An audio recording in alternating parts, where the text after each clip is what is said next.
Hello, my name is Liz and welcome to the Tiny Treatery, and today I'm trying to decorate a little Halloween themed cake. So last year, I also did a Halloween themed cake, and I took a square sheet cake and I painted it with palette knives and buttercream. So the fun of that was trying this new technique of painting with buttercream and not using any piping bags, and honestly, in my opinion, it is the prettiest cake I have ever made. I don't think I have ever, or will ever, or can ever, I don't know, make a cake that looks better than this. I just really love how it turned out. So, I just felt a lot of pressure this year because how am I ever going to do something that is better than that?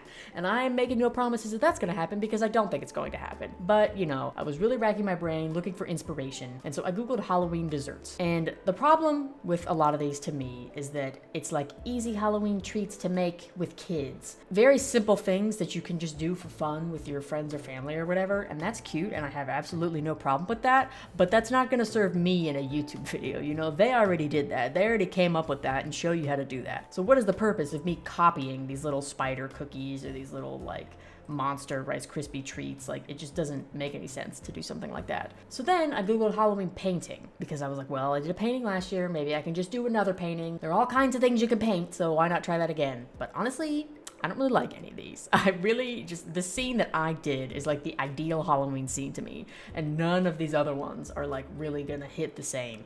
I don't like the ones that are primarily orangey. I don't like that. I like the purple vibe. But even so, I don't wanna do a cat wearing a witch's hat. I don't wanna do a cartoony house. It's just none of these are my vibe. So this wasn't really working out either. And then I Googled small Halloween cake. And also, a lot of these are I'm kind of interested in doing a painting or an art piece type thing, and cakes a lot of the time are not that. It's you put Halloween colors on a cake and you do a little drip, or you put little graves on top with little pumpkins and ghosts, and it's just not I want a scene.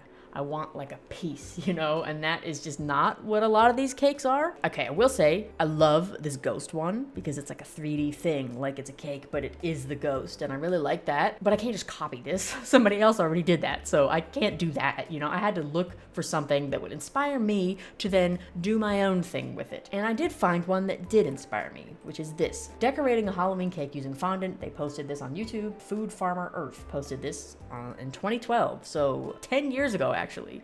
I'm going to be making this cake that was posted 10 years ago, except I'm not using fondant. I'm gonna try to do the same thing or something similar with buttercream, because that's just, my bread and butter.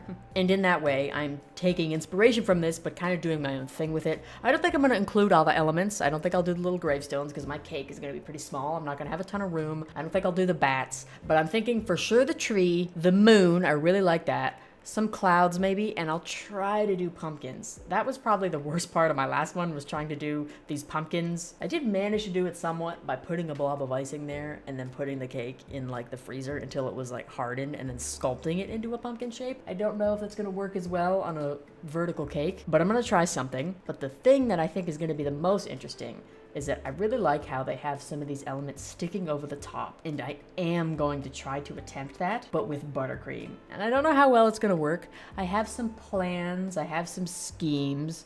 I don't know if I can pull it off, but we're gonna try. That's the journey that we're gonna be on today. All right, so I've already put a little crumb coat on this cake. The cake board is messed up.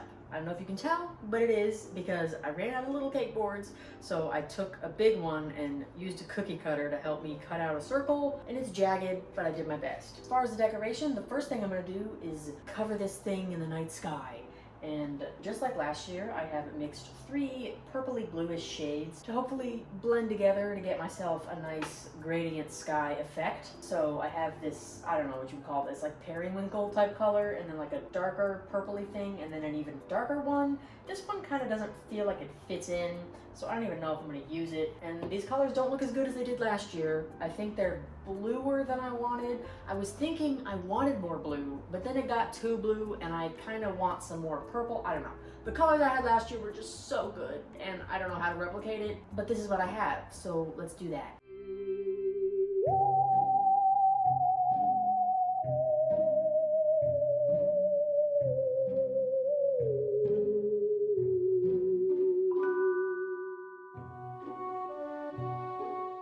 Okay, I wouldn't say I love it, but I also wouldn't say that I hate it. And I think it's gonna serve as a great canvas to put the rest of the decorations on. So now I have to dye all the colors I think I need and then establish a game plan.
Okay, so I said there was absolutely no way I was going to be able to make a better cake than I did last year, but honestly, I think I might have. I think part of that is owed to the fact that it is the exact same thing as far as like the elements of the scene are concerned, but now it's like in a vertical orientation as opposed to a flat orientation.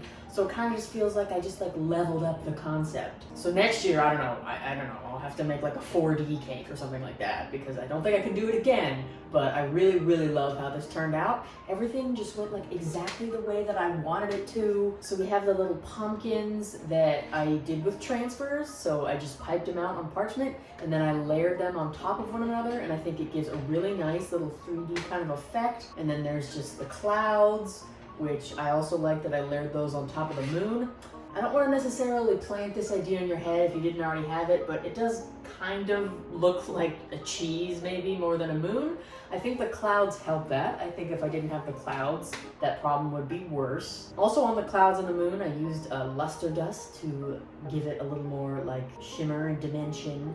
And the tree, I don't love. I think my tree last year was phenomenal, and this one, the proportions are not that good because the cake is so short and I made the tree a little too wide, and then I have these big long branches that are like taller than the trunk. So that doesn't make a ton of sense, but I really love the way that it is sticking up. And I did not do that with buttercream because I don't think it would have been possible. The moon I was able to do because it's just a tiny little bit of buttercream that is sticking over the top, and I think that's okay. But obviously there would be no way to do like sticking up buttercream branches. I mean, I could like freeze some buttercream and try to stick it on there, but it would like melt the moment I would try to do that probably. So instead I melted some chocolate and stuck that on there and then painted over top of it to try to make it cohere with the rest of the tree a little better. And the branches are bleeding onto the top, which maybe I should have done that a little differently as opposed to having one thing on the top per chocolate thing. Maybe I should have structured that in a different way, but I love it. It is a very, very beautiful cake. It is so cute. Extremely pleased and impressed with myself and the fact that I came up with this plan and it